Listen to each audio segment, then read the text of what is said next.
పచ్చి బఠానీ స్టఫ్డ్ దోశ తయారు చేయడానికి కావాల్సిన పదార్థాలు: పచ్చి బఠానీ గింజలు 1 కప్పు, ఉడకబెట్టిన బంగాళదుంపలు 2, పెరుగు 1/2 కప్పు, స్వీట్ కార్న్ గింజలు 1/2 కప్పు, క్యాప్సికమ్ ముక్కలు 1/2 కప్పు, క్యారెట్ తురుము 1/2 కప్పు, ముడిబియ్యపు రవ్వ 1 టేబుల్ స్పూను, పచ్చిమిర్చి ముక్కలు 1 టేబుల్ స్పూను, నిమ్మరసం 1 టేబుల్ స్పూను, అల్లము తురుము 1 టీ స్పూను, జీలకర్ర 1 టీ స్పూను, మిరియాల పొడి 1 టీ స్పూను, చాట్ మసాలా కొద్దిగా, వంట సోడా కొద్దిగా, కొత్తిమీర కొద్దిగా.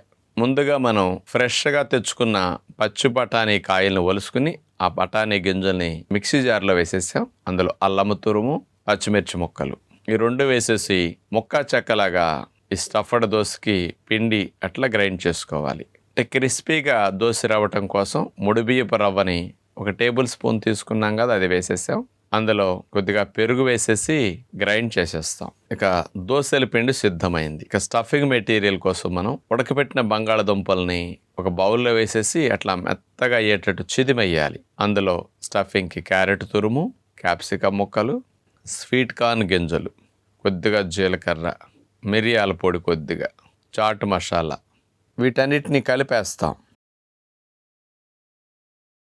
అలా చేసుకున్న స్టఫింగ్ అంతటిని కూడా పక్కన పెట్టి ఒక పెద్ద సైజు ఉండ తీసుకుని చేత్తో అట్లా ప్రెస్ చేసేసి ఒక పెద్ద సైజు వడలాగా అట్లా మనం చేసి పక్కన పెట్టుకుంటాం. ఇంకా స్టఫింగ్ కోసం అట్లా రెడీ చేసి ఉంచుకుని కాస్త మందంగా దోశ వేస్తాం అన్నమాట. అట్లా పచ్చి బఠానీ పిండిని అడుగునట్లా వేసేసి మధ్యలో వెజిటబుల్ స్టఫింగ్ని ఆ వడ లాంటి దాన్ని పెట్టేసేసి పైన అట్లా కవర్ చేసేస్తాం.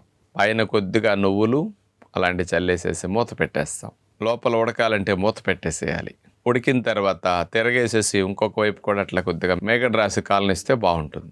పచ్చి బఠానీల స్టఫ్డ్ దోశ చూస్తారు ఎంత కలర్ఫుల్గా, చాలా చాలా మంచి ప్రోటీన్తో గ్యాస్ రాకుండా భలే రుచిగా ఉంటుంది. తప్పనిసరిగా ట్రై చేసి చూడండి.